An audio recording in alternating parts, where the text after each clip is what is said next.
So one of the Pokemon that actually made me hype for Scarlet and Violet was Komala, as weird as that might sound. But after the National Dex cut, he didn't make an appearance in any of the Switch games. Sword and Shield, Legends Arceus, or any of the remakes. So when I saw he was in Scarlet and Violet, I was really happy to be able to shiny hunt him again. However, if you know about the Masuda method, you'll know by the end of it you'll have a lot of eggs left over. And that gave me an idea. I'm gonna Wonder Trade 150 Komalas. Why? Because I feel like it, and I'm gonna record it and talk about what I get. What's that? This has been done before, and 150 isn't that many? Well, okay, first of all, I don't care about the first part. And second of all, let's make a deal. 50 likes and I'll Wonder Trade 500 more. With all of that being said, I grabbed my Komala, grabbed my Ditto, made a few sandwiches, and let them get to know each other for about 2 hours. After those few hours, I ran around in a circle, cracked some eggs, and then named them all to get some sweet, sweet promotion. So I decided I'm going to trade 1 box a day, and on day 1, I started. We were off to a good start with a Mousehold, Caesar, and Gimmighoul, and right off the bat, I'll take those. They're pretty okay mons. And we're going through the first box, I got some really cool and interesting mons, like Hisui and Zorua, Nightform Lycanroc, and get this, on my 10th trade, I even got another Komala. And I originally thought it was one of my own and got slightly upset, but I was wrong. It was just some regular ass Komala. And as I was going through the trading, I got a few of my questions answered, because I went into this with a few little things in mind. See, when I was growing up, I did a lot of Wonder Locks with friends, and back then, the main issue was something I like to call Wonder Wash, or more specifically, the shitty mons you get through Wonder Trade.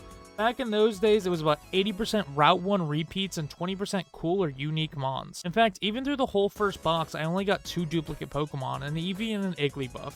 And if you want to be weird, I guess you can count the 2 different forms of Zorua as the same Pokemon too. But then, on Pokemon number 23 of the first box, I got my second question answered. All through Pokemon Sword and Shield, it was a good 50% chance of Wonder Trades you got either being level 100 shiny Pokemon with the name of a website, or just your normal everyday Pokemon.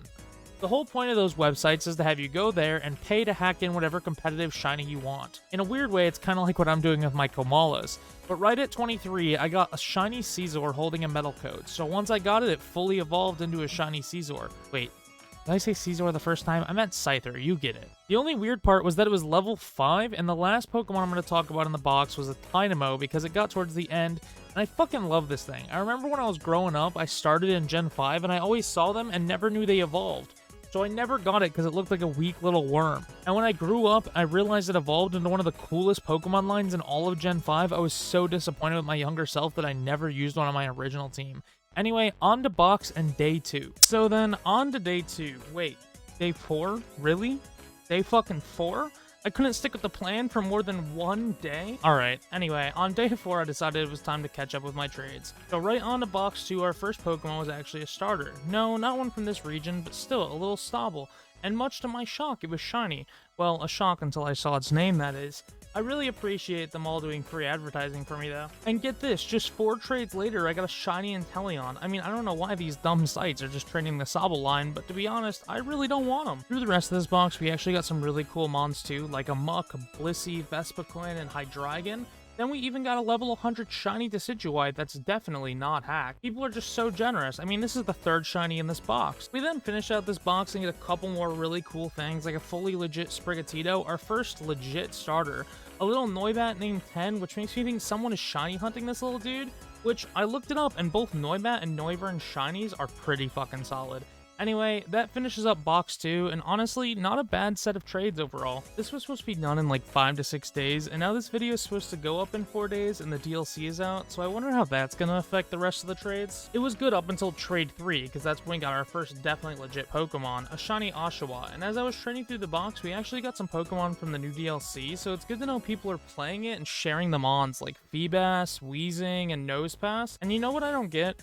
As I was going through, I got another shiny, and it was a Samurott, which is weird because last box I also got a shiny starter and then it's Evo. So I don't know if these bots trade specific mons on the same days or something, but it's weird. I also decided to check the Sinistcha to see if it was authentic. It wasn't, but I did find out that it was from the absolute legend Hoop Scoop, and right after that I got another level 5 Scyther who instantly evolved into a Caesar. I'm not even going to show it because you guys saw it a minute or 2 ago anyway. Rounding out the box, we got 2 more starter Pokemon, and get this, they weren't shiny, level 100, or competitively viable, and honestly, I'm happy to see it. Until the last Pokemon in the box where I got yet another shiny Pokemon, a shiny Rockruff that left me disappointed overall. Alright, so overall, I'm actually very happy with box 4. We got some cool Pokemon, starting out with Cubchoo. Get it? Cool Pokemon? And as we went through, we got some starters and other Pokemon like Zorua, Komala, and we only got one Pokemon that was hacked, a shiny Chespin. But overall, we got some really cool mons through this box, a lot of starters, and a few high-level Pokemon I could drag with me to the league right away. Going into box 5, I had some hope that we could end this with some cool Pokemon, and hopefully not any hacked mons. My first 3 Pokemon in the box were pretty okay. It wasn't anything crazy, just a shiny, competitive-ready Skeledirge, a shiny hidden ability Magikarp, and a level 100 competitive ready Pheasantipity. People are so generous nowadays. Then we got some regular Pokemon like Galarian Slowbro, Meowth, and oh, a shiny Fluttermane, and this time I almost thought it was legit, mainly because of the nickname and trainer, at least up until I looked at it and saw that it was 6 perfect IVs. After that, we got a pretty good stretch with some cool Pokemon like Ditto, Rockruff, and 2 legit starters before getting a Vulpix I didn't even realize was shiny and hacked, but yeah, it is. And then we got something that kind of warmed my heart. We got a level 28 Cyclizar named Bike, which I like to think was on someone's team at some point, as well as a level 66 Veluza with an okay moveset and a Razor Claw, and probably my favorite Pokemon in the box, a regular everyday Froakie by a dude just named Depression God.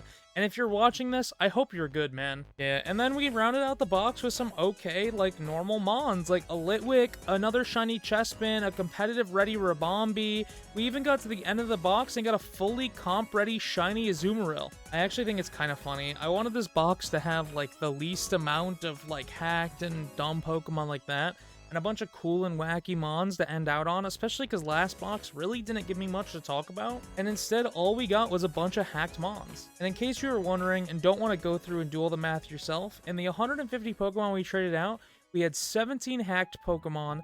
While giving us these stats, we also got 17 starters, oddly enough.